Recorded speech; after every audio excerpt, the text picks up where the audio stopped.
et merci de suivre cette série de vidéos.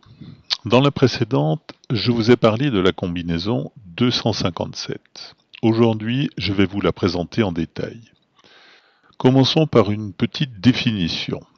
Si je ne vous l'ai encore jamais expliqué, j'appelle l'ordre logique d'arrivée, OLA, le reclassement des chevaux par les professionnels. Le premier étant le premier favori, le second, et ainsi de suite. En général, j'utilise la synthèse originale de Paris-Turf. C'est l'ordre dans lequel les chevaux devraient normalement arriver. Mais cet ordre logique n'est jamais respecté, ou très rarement. Ce serait trop beau. Je me suis donc demandé dans quel secteur se positionnait chaque arrivée. Pour cela, j'ai commencé par reclasser les arrivées en fonction de l'ordre logique, et je me suis posé les questions suivantes. Quel est le premier favori de l'arrivée dans l'ordre logique? Est-ce que c'est le premier, le deuxième ou le troisième? Ou bien, dans quel secteur se positionne l'outsider? Voici donc le tableau qui montre les résultats. Dans la première colonne, on trouve le pourcentage de réussite du premier favori à l'arrivée. Dans la deuxième, le second, et dans la troisième, le troisième. Par exemple, dans 49% des courses, le premier favori est le premier favori à l'arrivée. Dans 21% des courses, c'est le second favori qui est le premier favori à l'arrivée. Et ainsi de suite. Vous voyez que c'est le septième, dans l'ordre logique, qui est le plus souvent le troisième à l'arrivée. C'est le troisième cheval dans 10% des courses. Celui que, bien souvent, tout le monde cherche. Ce tableau est vraiment intéressant, et j'en ai déduit la combinaison 257.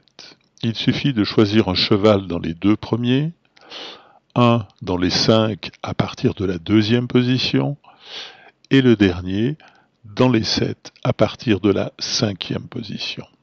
2, 5, 7. Facile à retenir et à utiliser. 257.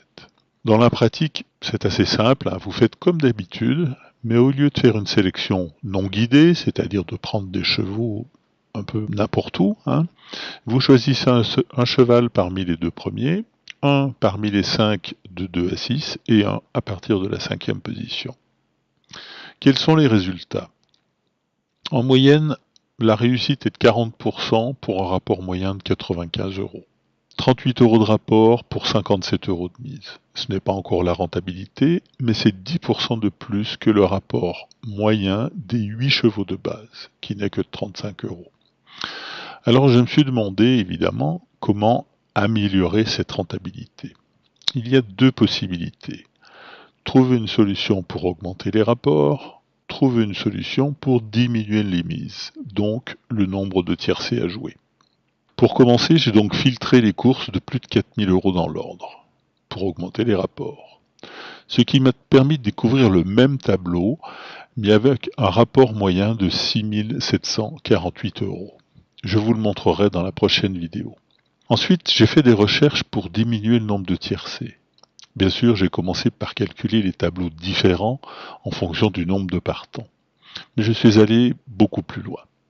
Je vous propose donc de nous retrouver dans quelques jours pour la prochaine vidéo.